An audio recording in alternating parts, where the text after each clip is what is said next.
لماذا شرع الأذان في الإسلام؟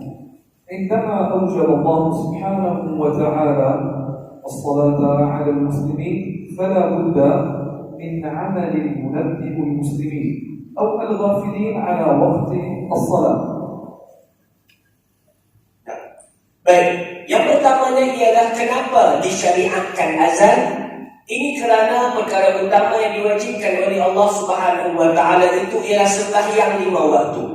Oleh kerana itu kita memerlukan seseorang yang kita kata munabbih. Munabbih ini seperti seseorang yang memperingati orang lain tentang masuknya waktu sembahyang tersebut. فشرع النبي صلى الله عليه وسلم أصحابه للمشاورة كيف ننبه المسلمين على دخول الوقت. Setelah daripada itu disebabkan kita perlukan ataupun pada zaman Nabi dahulu mereka memerlukan orang untuk memperingati orang lain tentang tentang masuknya waktu sembahyang. Oleh itu para Nabi memanggil beberapa orang sahabat untuk bermusyawarah. Macam mana kita nak memperingatkan orang lain tentang masuknya waktu sembahyang ini?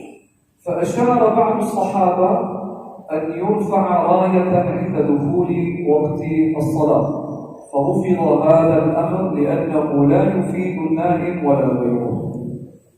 Maka ada di kalangan para sahabat tersebut beliau memberi cadangan kepada Rasulullah, ya Rasulullah, aku cadangkan untuk hal ini kita baca satu bendera tiap-tiap kali masuk waktu sembahyang. Bila kita baca bendera, orang tahu dah masuk waktu sembahyang. Tetapi cadangan ini ditolak oleh baginda Rasulullah SAW kerana orang buta, orang yang tidur, mereka tak tahulah kita bendera ni ada. فأشار بعض الصحابة أن نشعل نارا في أعلى هضبة فرفضه النبي صلى الله عليه وسلم لأنه من أعمال المجوس الذين يعبدون النار، يعني النار هي المعبود للمجوس فرفضه النبي صلى الله عليه وسلم. Sahabat kedua mencadangkan, ya Rasulullah, aku mencadangkan bila masuk waktu sembahyang kita nyalakan api di tempat yang tinggi supaya orang tahu kita masuk waktu sembahyang. Tapi baginda Nabi SAW menolak cadangan tersebut kerana penggunaan api ini sinonim dengan orang Majusi. Orang Majusi mereka menyembah api, jadi baginda Nabi SAW tak nak menyerupai kaum Majusi. فأشار بعض الصحابة أن ينفخ بالبوق فرفضه النبي صلى الله عليه وسلم لأن اليهود تستخدمه في صلواتهم. Sahabat yang lain pula mencadangkan, ya Rasulullah, setiap kali masuk waktu kita gunakan trompet, kita tiup tu. Tiup bunyi kuat begitu, maka orang tahu kita masuk waktu. Nabi kita SAW tak mahu juga cadangan ini, menolak juga cadangan ini kerana ini amalan orang Yahudi ketika masuknya waktu sembahyang mereka. Jadi tak nak kita sama dengan mereka. فأشار بعض الصحابة أن يستخدموا الناقوس فرفضه النبي صلى الله عليه وسلم لأن النصارى تستخدمه في صلواتهم. Seterusnya sahabat yang sana, ya Rasulullah, dan sekarang ini je api pun tak nak, itu tak nak, ini tak nak, kita guna loceng lah. Masuk waktu kita bunyikan loceng. Begitu. Jadi Rasulullah pun tak mau juga kerana itu amalan orang Kristian. Kita nak panggil sembahyang. فأشار بعض الصحابة في المنادى الصلاة فقال النبي صلى الله عليه وسلم هذا هو الأمر الصحيح فقبله النبي صلى الله عليه وسلم وأقره. وكان أحد المنادين بالصلاة سيدنا عبد الله بن زيد الأنصاري رضي الله عنه. Baik, seterusnya cadangan terakhir yang diterima oleh baginda Nabi SAW ialah cadangan seorang sahabat, ya Rasulullah, aku cadangkan bila tibanya waktu sembahyang kita sebut kuat-kuat as-salat as-salat as-salat as-salat. Ini pada permulaan awal peringkat azan, maka tak ada azan lagi seperti sekarang. Yang ada ialah as-salat as-salat. Maka di antara orang pertama yang melakukan as-salat as-salat ini ialah seorang sahabat Nabi yang bernama Abdullah bin Zaid al-Ansari. إذا في البداية لا يوجد أذان، في البداية لا يوجد أذان، كان المنادى الصلاة. الآن من أين أتى ألفاظ الأذان؟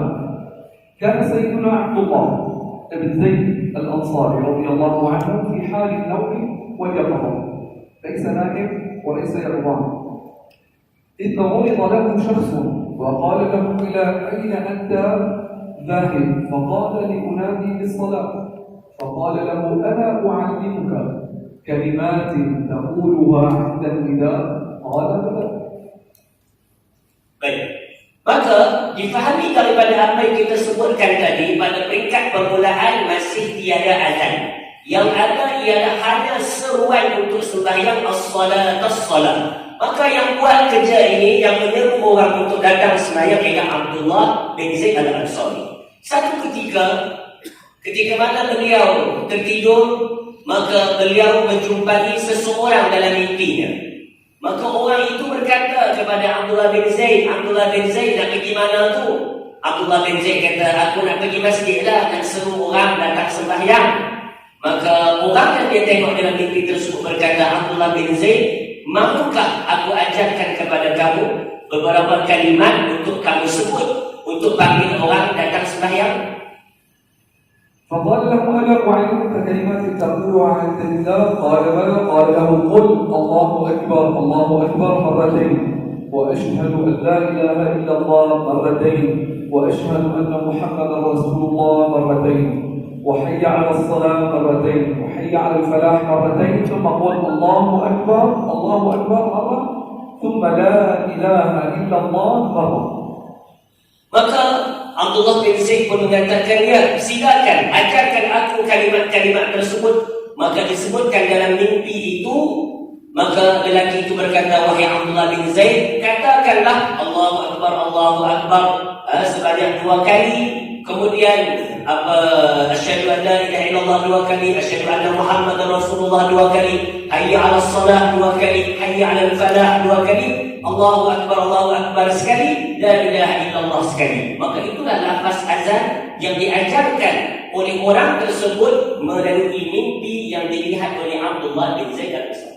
فلما استيقظ رضي الله عنه من النوم توجه إلى النبي صلى الله عليه وسلم وأخبره برؤيا، فقال له النبي صلى الله عليه وسلم: إنها لرؤيا حق.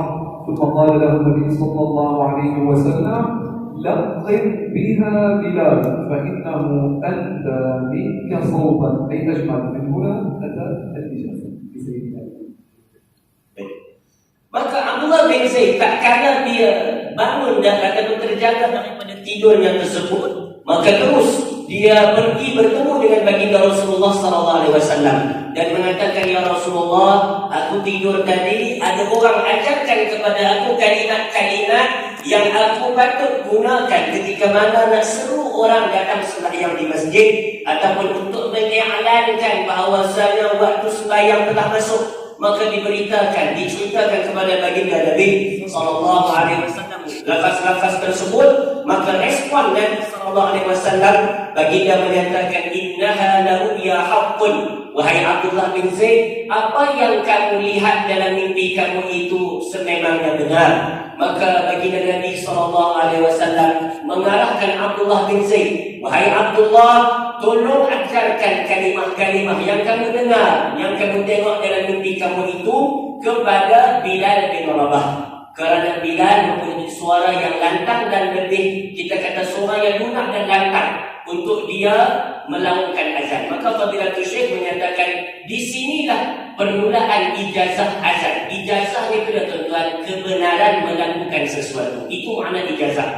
Maka bila Nabi suruh Abdullah bin Zaid ajar ataupun bagi tahu Bilal, suruh Bilal azan, maka di sinilah ijazah kebenaran daripada baginda Nabi SAW kepada Bilal untuk melakukan